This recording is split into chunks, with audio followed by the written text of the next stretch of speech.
శ్రీరామచంద్ర పరబ్రహ్మణే నమః. సంపూర్ణ రామాయణంలో 40వ రోజులోకి వచ్చామండి. శ్రీ రామాయణ అధ్యాయన చివరి రోజుకు వచ్చాము. అందరికీ శ్రీరామనవమి శుభాకాంక్షలు. శ్రీరామనవమి రోజున పట్టాభిషేక ఘట్టం రావడం మన అదృష్టం. అందరూ శ్రద్ధగా చదివి రామానుగ్రహం పొందండి.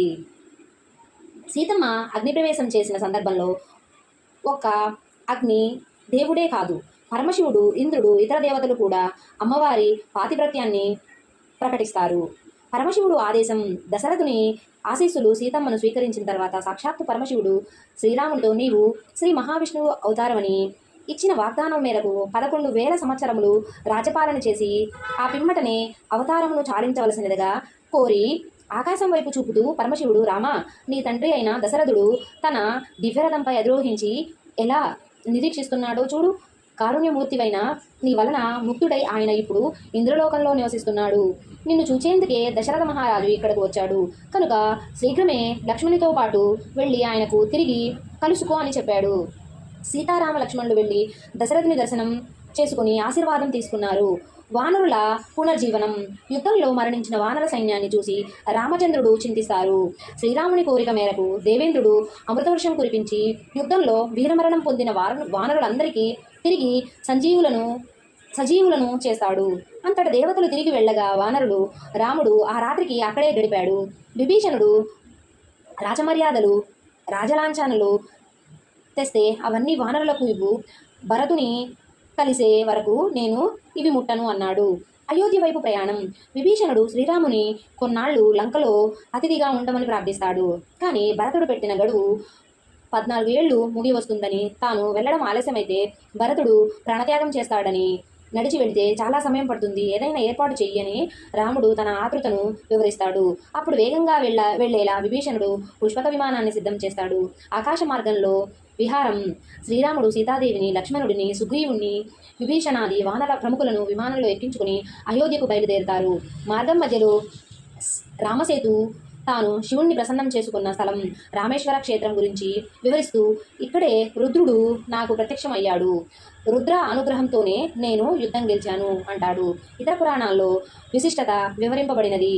ఇక్కడ ప్రస్తావన ఉన్నది. అలాగే కిష్కింద, దండకారణ్యం వంటి ప్రదేశాలను సీతమ్మను చూపిస్తూ వాటి విశిష్టతను వివరిస్తారు. కిష్కిందలో ఉన్న స్త్రీలు కూడా మనతో వస్తే బాగుంటుంది అనే సీతమ్మ అంటే అక్కడ విమానము ఆపి వారిని సిద్ధం అయ్యి రమ్మని చెప్పాడు. అలా భరద్వాజ మహర్షి ఆశ్రమానికి చేరుకుంటూ మహర్షి అయోధ్య క్షేమ సమాచారాలను తెలిపి, భరతుడు నీకోసం నారవస్త్రాలు ధరించి 14 ఏళ్లు ఎదురు చూస్తూ ఉన్నాడు అని చెప్పాడు.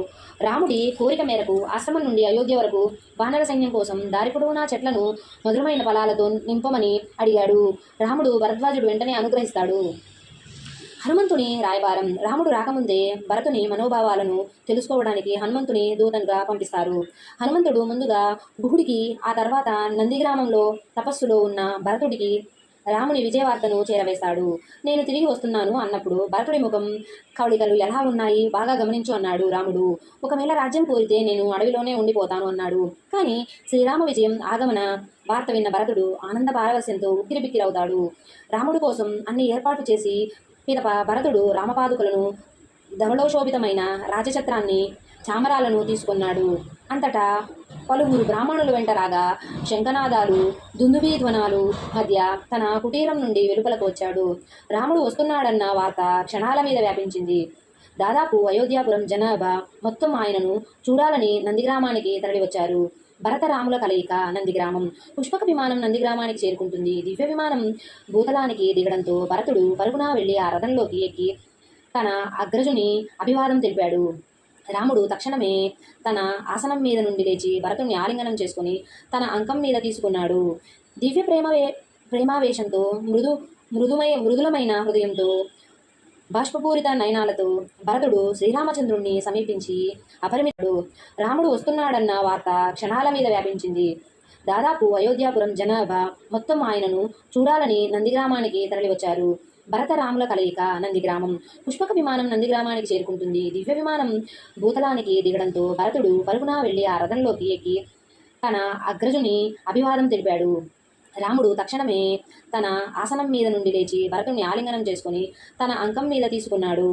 దివ్య ప్రేమావేశంతో మృదులమైన హృదయంతో బాష్పపూరిత నయనాలతో భరతుడు శ్రీరామచంద్రుణ్ణి సమీపించి అపరిమిత భక్తి పారవశ్యంతో ఆయన పాదాలపై పడ్డాడు. భరతుడు బాగా శుష్కించి ఉంటాడని శ్రీరామచంద్రుడు గమనించాడు. తాను లేనప్పుడు తన అనుజుడు గోమూత్రంలో ఉడికి ఉడకని ఆహారాన్ని భుజిస్తూ తన దేహాన్ని నారవస్త్రాలతో కప్పుకుంటూ జటాజూటాలను ధరిస్తూ దర్భశయ్యపై పడుకుంటూ గడుపుతున్నాడని ఆయన విన్నాడు. అత్యంత కరుణార్థ హృదయుడైన రాముడు ఇందుకు ఎంతగానో దుఃఖించాడు. అనంతరం భరతుడు లక్ష్మణుడు సీతను ప్రశంసలతో ముంచెత్తుతూ వారికి అభివాదాలు తెలిపాడు. అంతటా అతను సుగ్రీవుణ్ణి ఆలింగనం చేసుకుని అభివాదం తెలుపుతూ, మేము నలుగురమైనప్పటికీ నీవిప్పుడు మాలో 5వ సోదరుని వంటి వాడు అన్నాడు. విమానం దిగి తల్లులకు నమస్కారం చేసి వారి ఆశీర్వాదం తీసుకున్నారు. అంతటి సీతా లక్ష్మణ తన వెంట రాగా శ్రీరామచంద్రుడు వేద విధులైన బ్రాహ్మణులను కుటుంబాలను పెద్దలకు తన సగౌరవ ప్రణామాలు సమర్పించగా అయోధ్యపురవాసులంతా ప్రభువును గౌరవాంజలి ఘటించారు. దీర్ఘకాలపు నియోగానంతరం తమ రాజును చూడగానే అయోధ్యాపురవాసులు ఆయనకు పుష్పమాలికలను సమర్పించి అమితమైన ఆనందోత్సాహంతో తమ ఉత్తరీయాలను ఊపారు. 14 ఏళ్లు రాముడు పాదుకలనే సింహాసనంపై ఉంచి పాలించిన భరతుడు ఆ పాదుకలను తిరిగి రాముని పాదాలకు తొడిగి నీ రాజ్యాన్ని నీకు అప్పగిస్తున్నాను అని రాముని పాదాలకు ప్రమాణం చేస్తాడు. అన్నదమ్ముల ఆలింగనం చూసి అయోధ్య ప్రజలు కళ్ళు చెమరుస్తాయి. ఆ తదుపరి పుష్పక రథాన్ని అసలు యజమాని అయిన కుబేరుని వద్ద వెళ్ళమని ఆదేశించాడు రాముడు.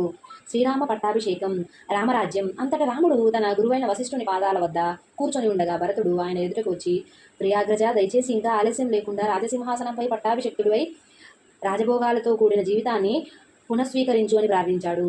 అంతటి శ్రీరామచంద్రుడు అపూర్వమైన ఉత్సాహ సంబరాలను నడుమ అయోధ్యలో ప్రవేశించాడు. దారి పొడవునా ఆయనపై మనోజ్ఞానమైన సౌరభరితమైన సుమావళిని వర్ణిస్తూ రాజాన్యుడు అభివాదం చేయగా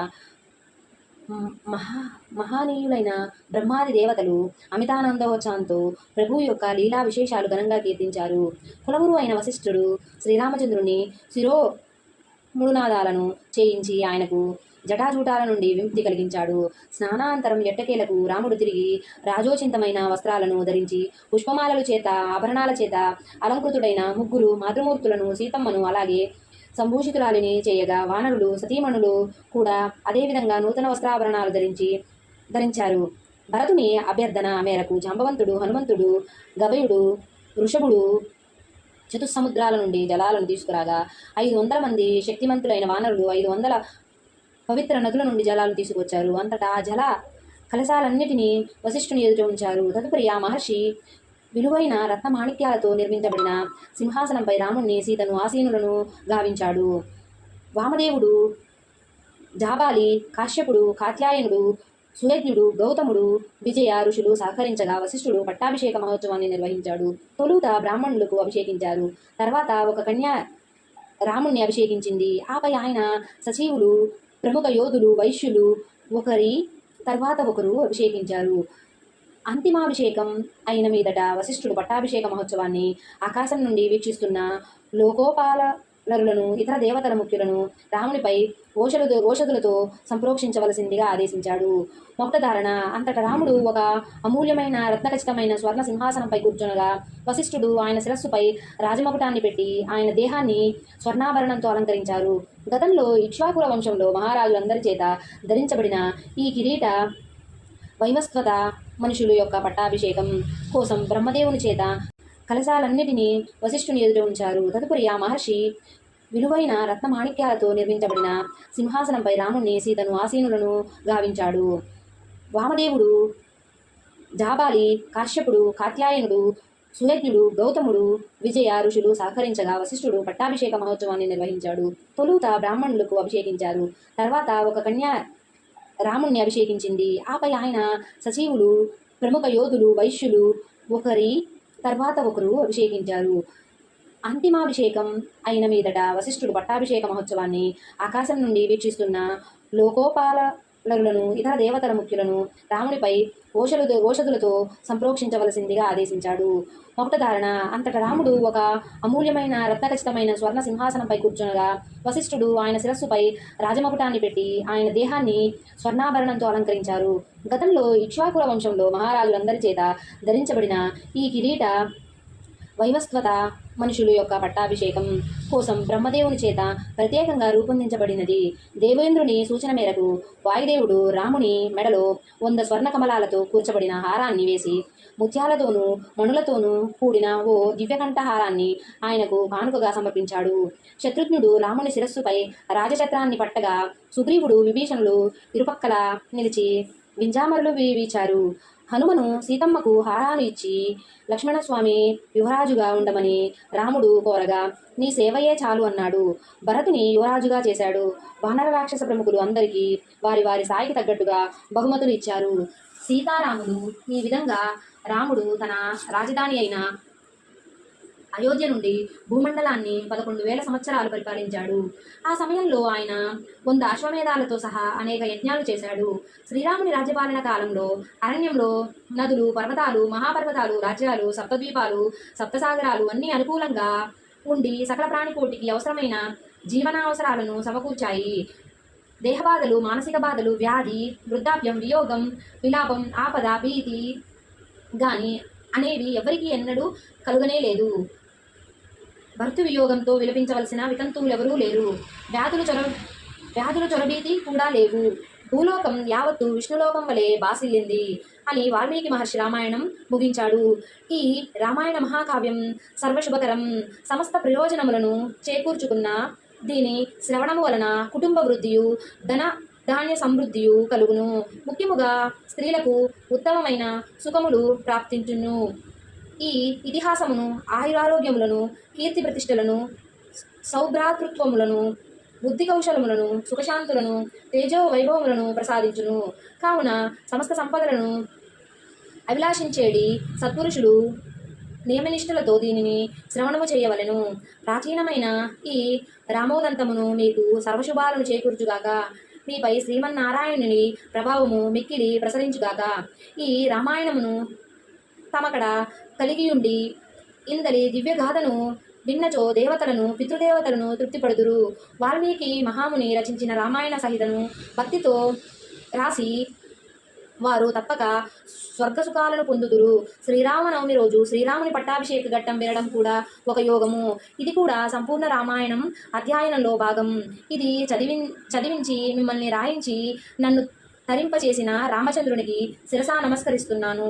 40 రోజుల అధ్యయనం వలన సీతారాముల పాదాలకు సమర్పిస్తూ సర్వం శ్రీ సీతారామచంద్రపాద చరణారవింద అర్పణమస్తు. జై శ్రీరామ్. శ్రీరామ జయ రామ, జయ రామ, జయ రామ, జయ రామ. తప్పులు ఉంటే మన్నింపబడుగాక, ఒప్పులు స్వీకరింపబడుగాక. రామాయణం పూర్తి చేశాక విన్నవారు, చదివినవారు అందరూ గొంతు దాచుకోకుండా ఎంత బలంగా అనగలిగితే అంత గట్టిగా బలం విష్ణోర్ ప్రవర్ధతాం అని 3 సార్లు అనాలి అని పెద్దల మాట. కాబట్టి అందరూ 3 సార్లు నోటితో పలకండి. మంగళము కోసలేంద్రాయ మహనీయ గుణాత్మనే చక్రవర్తి తనూజాయ సార్వభౌమాయ మంగళం.